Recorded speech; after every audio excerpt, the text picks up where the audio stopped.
in-laws for all that they do for us. And may we only, myself, Rachel, and Natan, may we only continue to bring you much simcha in the future. Amen. Amen.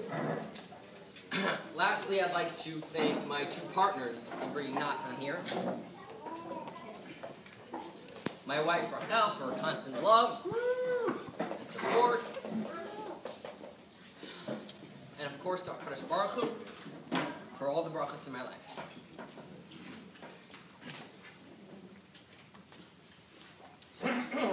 This past Friday night, I had the remarkable skills of benching my son for the very first time.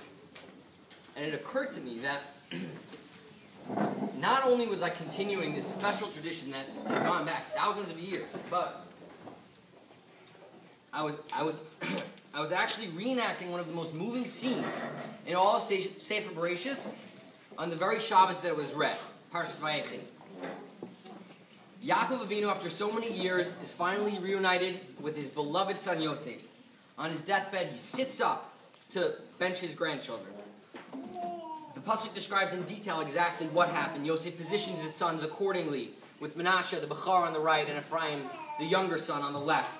And the pasuk goes through how Yaakov crosses his hands and benches Ephraim with his right hand and Menashe with his left. And Yaakov says, B'cha yivarech Yisrael lemer yisimcha elokim ke Ephraim v'che Menashe. Klal Yisrael will use you as a blessing. They'll say, may Hashem make you like Ephraim and Menashe. And so we do to this day.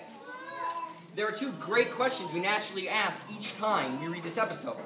Why, from generation to generation, parent to child, do we use this as the blessing for our children? And furthermore, why was it that Ephraim, the younger son, was favored over Menashe? Many answers are given, and I recently saw a beautiful explanation based on the Zohar that really offers a deeper insight into this episode.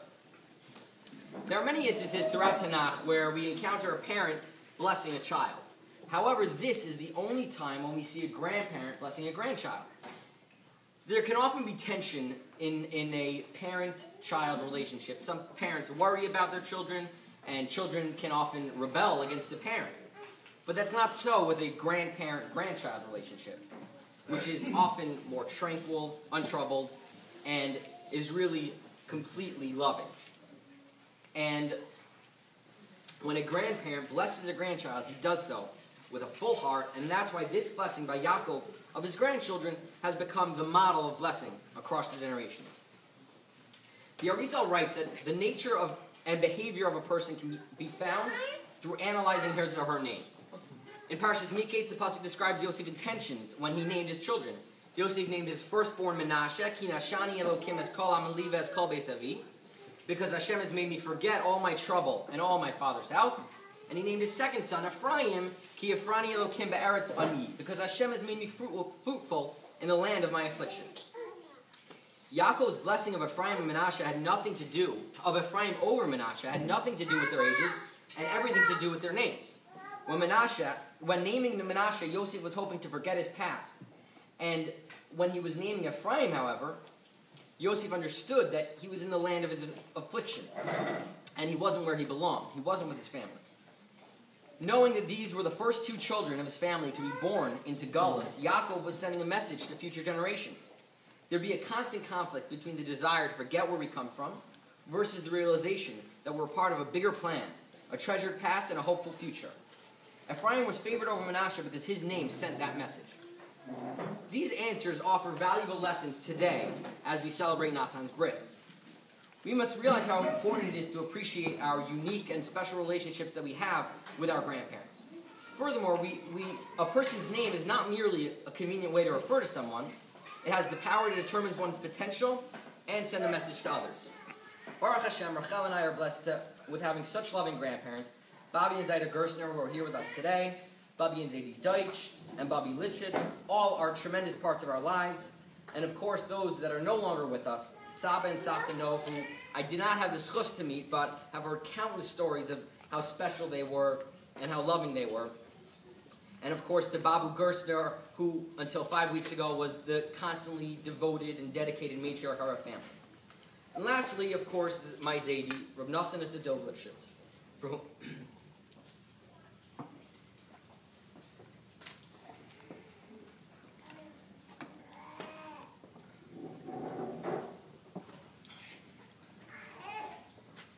for whom Natan is named, and whom I had a special relationship with.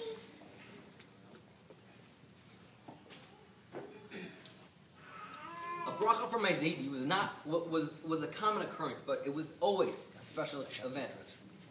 And he would concentrate and make sure every word was meaningful and heartfelt. And while we know Zaidi will always be benching us, Emir Hashem, through Natan, growing up, the Torah, L'chuppah, L'masim Tovim, will Zaidi be blessed by him. At this point, I'd like to take the opportunity to introduce someone who's been an integral part of my life and our family.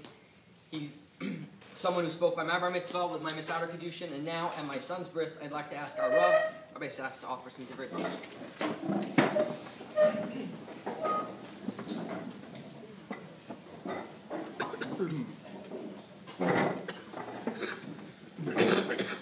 Quite often, as the Gemara tells us, in Psachim and Av Zayin, we perform a mitzvah and we recite the bracha, but certainly it's unusual that a single mitzvah is performed and two brachos are recited. And the bracha that the Maor of Katzenstein recited is an obvious one. It's a bracha on the act of Bris Milah. But the bracha that Josh recited of Lahachniso is somewhat unclear.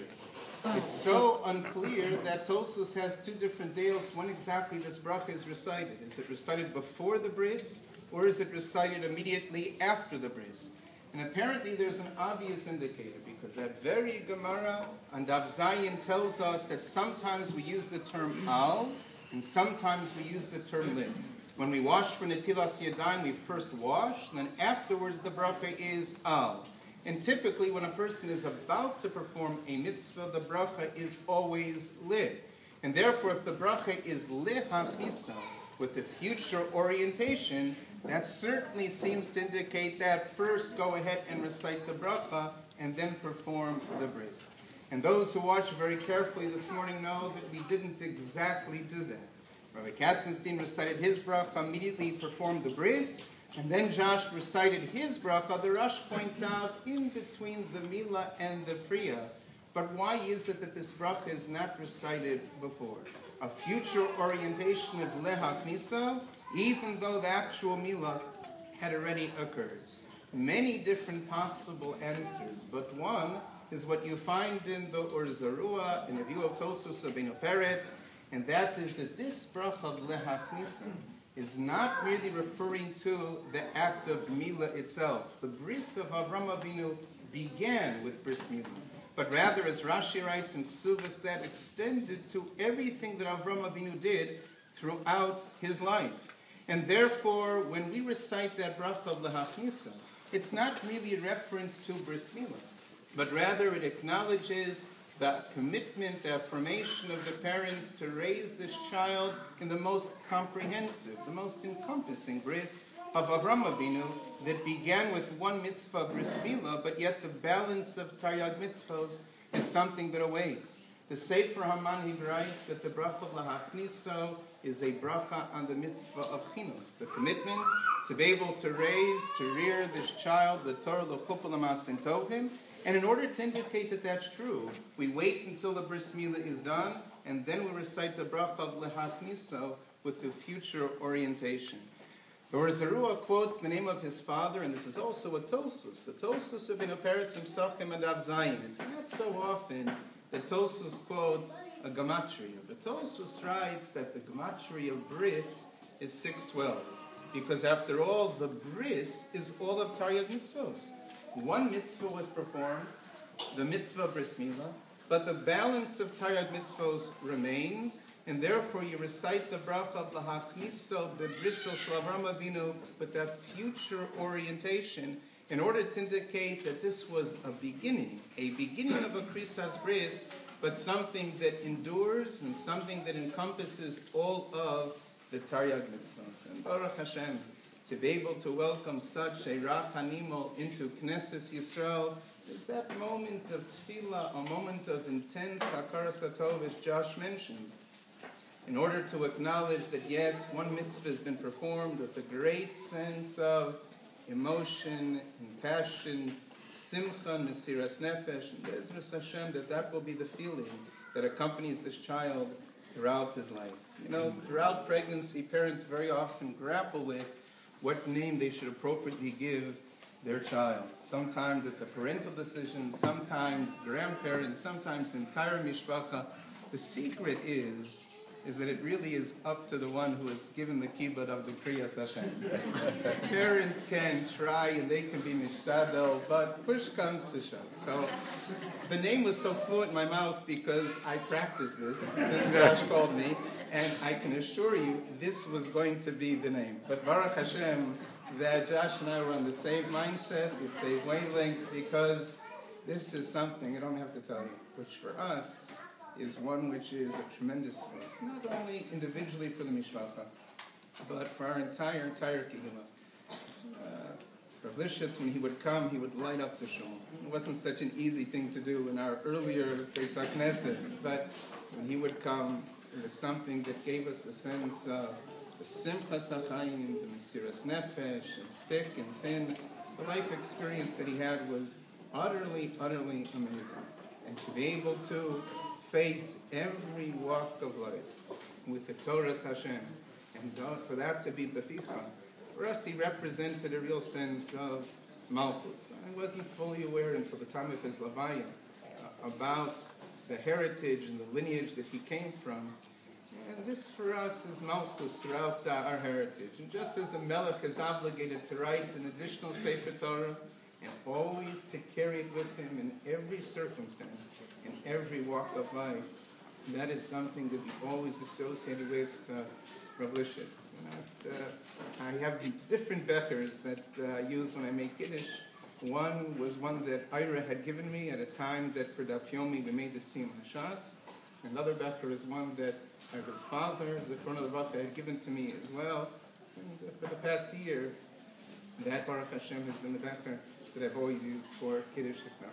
Bezras Hashem, we should be zocheh to be able to continue and see the wonderful Shalshalas HaMasor. The parents, the grandparents, the extended mishpacha only bear such wonderful nachas as we see this child grow with the simcha, the mesiras nefesh of the Bris Milah, and Keni Kanes, the Torah L'chupal L'Masim Tovim, to be a full one who bears that mantle of the Bris of Avraham Avinu. Amen.